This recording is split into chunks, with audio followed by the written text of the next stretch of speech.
Ma'am బ్రహ్మ ముహూర్తంలో meditation చేస్తే మంచిది అని అంటారు.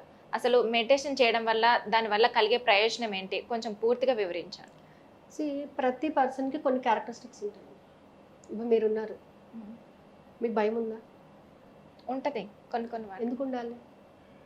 మనిషి అన్నాక భయపడతారు గదా మేడం! ఆ! ఏదో ఒక దానికి. కదా! అన్నిటికి భయపడే వాళ్ళు చాలా మందుంటారు. హ్మ్. అలాగే కొన్ని నెగెటివ్ థాట్స్ ఉంటూ ఉంటాయి. ఇవాళ ఈ వర్క్ జరుగుతుందా? లేదా? హ్మ్. అనే భయం ఉంటుంది. హ్మ్. అలాగే ఎప్పుడూ కూడా పాజిటివ్ ఎనర్జీతో ఉండరు. ఒక్కొక్కసారి నెగెటివ్ ఎనర్జీ కూడా మనలో వస్తుంది. అవును. కదా! హ్మ్.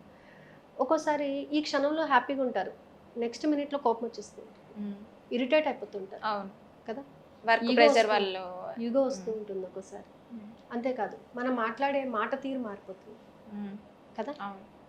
ఇవన్నీ మనిషిలో సహజంగా ఉండేవి. హ్మ్. కదా! అంతేకాదు కాన్సంట్రేషన్ లెవెల్స్ తక్కువ ఉంటాయి. హ్మ్.